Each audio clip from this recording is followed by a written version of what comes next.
Hey guys, welcome back to yet another video, and guys, I'm so excited today. I want to talk to you guys about summer fishing tips, in particular summer bass fishing tips. So as we all know, as most of us fishermen call it, the dog days of summer, in the summertime the bass tend not to bite as aggressively as they would in the spring or fall. That is due to a lot about the eyesight of the bass, and a lot of people don't think about that. The eyesight of the bass is very, very interesting, and the science about it is very, very interesting because bass are more carnivores, right? The bait fish, when it's hot out, sometimes the bait fish like to scatter around and stuff like that. But when the bass, when it gets really, really hot and sunny out, the bass tend to hunker down in the deepest water that they can find because of their eyesight. It gets affected by the sun just like human eyes do.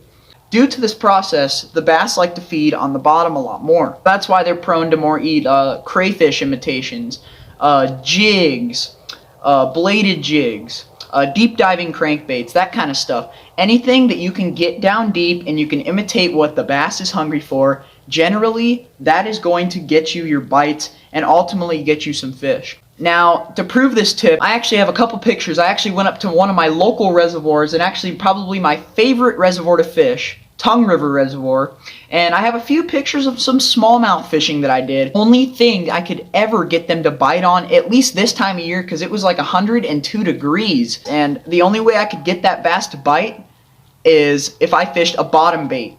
I got a couple on flippin' jigs, finesse jigs. I got a couple on the Ned rig. I got a couple on the tube. That kind of stuff. I have a few pictures. I'll actually pull those up on the screen right about now. So as you guys can see by those pictures, there's some pretty nice bass. One thing is, it's definitely not impossible to catch bass in the middle of the water column and stuff like that. But if you want to catch bass on top water this time of year, probably your best bets and probably my favorite personal time to catch bass on top water is this time of year, and probably my favorite way to do it is get out right in low light conditions. If you don't know what I mean by low light conditions, basically low light conditions is about twilight.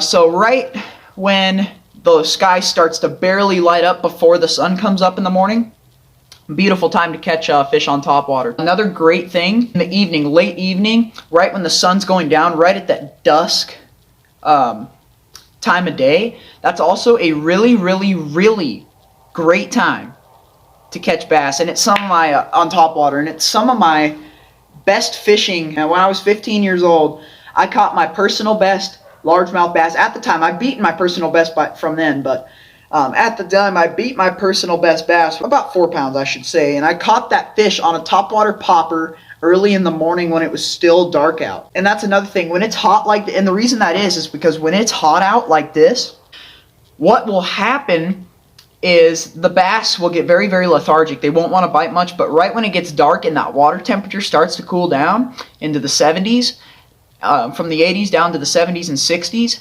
the bass fishing just turns on fire, and it just starts, the fish just get turned on because it's that they have about a 12-hour-ish window sometimes in the summertime to be able to feed like that.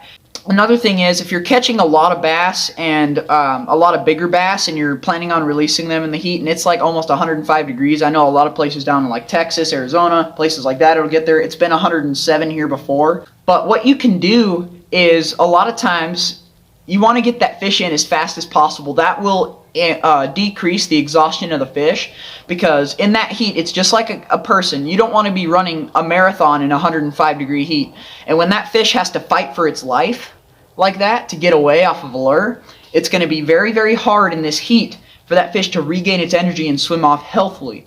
So another thing you can do is, if you fight a fish incorrectly, or a bass, a smallmouth especially, and that fish will not swim away, a good thing that you can do is you can keep it for dinner.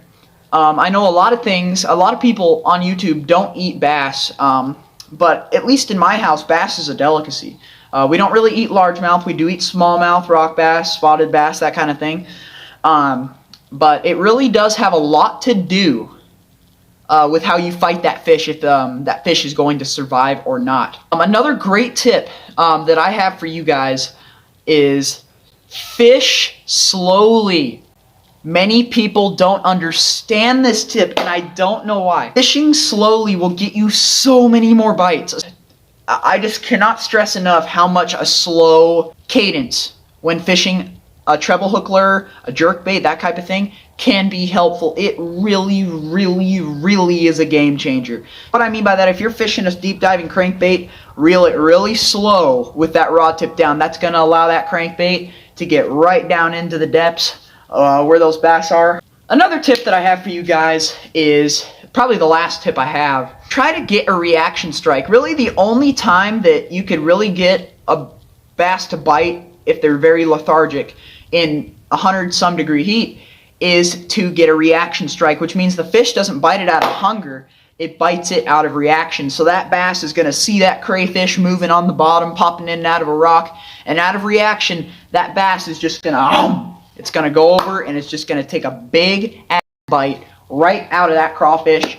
A lot of times if shad are hiding in the rocks, shad pops out of the rocks, wham! That is a great tip, and I really think that you could really benefit with that. A couple baits just off the top of my head that are great with the reaction strike. Square bill crankbait, deep diving crankbait, a spinner bait because you can ram it right into hard cover, a swim jig, hopping it in and out of hard cover, that kind of thing. Suspending jerkbait, that jerking motion, oh my gosh guys, it just turns them crazy. Well, I hope you guys enjoyed this video about these summer bass fishing tips. Thank you guys so much for watching this video. If you guys want to see more videos like this where I talk about tips and everything else like that, do not forget to subscribe. I put out new videos every single week. By the way, shout out to my big brother for watching my videos. I really, really appreciate it. Just made it to 112 subscribers. I have over about 500 followers on Instagram. So thank you guys so much. I would not be here without your guys' support today, and I want to thank you from the bottom of my heart. Thank you so much. But thank you guys so much for watching this video, and as always, stay on the barb. I'll catch you guys again on the next video. Thanks for watching. Go catch some fish.